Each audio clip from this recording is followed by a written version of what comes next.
Don't stand for the invocation or have you removed. We asked you to stand.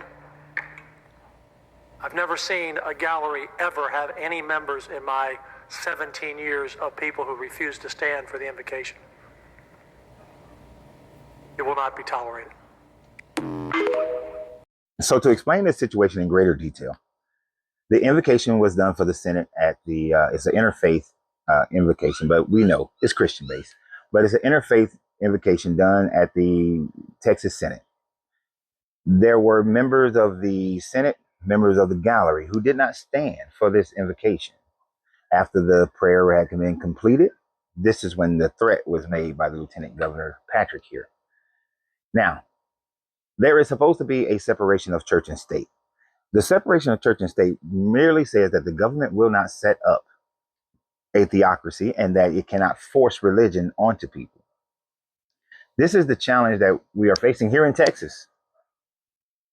Not just with our rattlesnake birds and all these other animals and critters and giant ass wasps that they have, but we are facing the fact that Texas is trying to force religion into every aspect of life, and mainly force Christianity into every aspect of life here in Texas. Texas is one of the few places that I've been in that still has multiple Christian radio stations. So it is a very Christianized place. I just drove through Texas from a different direction and there's crosses everywhere. There's a huge amount of Christianity here in Texas, but Texas is still under the Constitution of the United States. And to threaten these people, actually what you're doing, Patrick, is that you're causing them to definitely come out to protest against you at the next Senate hearing, to definitely not stand at the next Senate hearing. And if you were truly an American and truly a Texan who believed in independence, then you would understand that you are stamping or trampling upon my independence. As someone who does not believe in your God, as someone who does not believe in any of the gods of any of the religions, someone who believes that prayer is a waste of time, that prayer does absolutely nothing, and prayer has no evidence of being real. As a matter of fact, studies have shown that prayer actually does more damage to people who are hospitalized than it does good. That the anxiety that it creates when they know that people are praying for them, that person actually suffers from higher stress level, higher anxiety, which is not good when you're going into a surgery or you're under some medical care.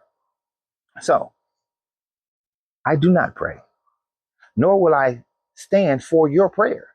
Why do I have to respect your prayer by standing? I can respect your prayer just by sitting there quietly and allowing you to have your prayer. Although I believe that you should not be praying in government facilities like that, in public places like that at all. The Senate should not be praying. You should not be forcing prayer. There should not be an invocation. That is a church thing to have an invocation.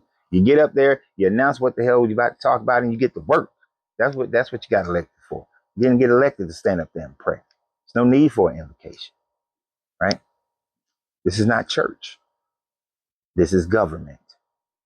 So personally, I don't even think the invocation should be allowed. Let me be governor of Texas. Won't be no more damn invocations, I can tell you that. And as soon as you say something about it, we're going to have a Muslim come up there and pray. Then we're going to have a Jewish person come up there and pray. Then we're going to go and find some other people. We're going to have a Satanist come up there and pray. Since we want to have invocations, we're going to have everybody just coming up there praying, all of them. And then I want to see how you feel when the Satanists get up there and pray, when the Wiccan get up there and pray, when the Buddhists pray, and when I get the meditation people up there, and I'm going to get some chakra people, and I'm going to get some astrology people. I'm going to get a little bit of everybody up in there. We're going to see how much respect you have for other people's religion, since you want people to stand and respect yours. That's the real question. You want people to stand and respect yours, but I guarantee you don't stand and respect theirs. No, I can already answer that question with full confidence. So y'all have a great day, and always remember, you have to free yourself to be yourself, because your greatness is non-negotiable. Good journey, good vibrations.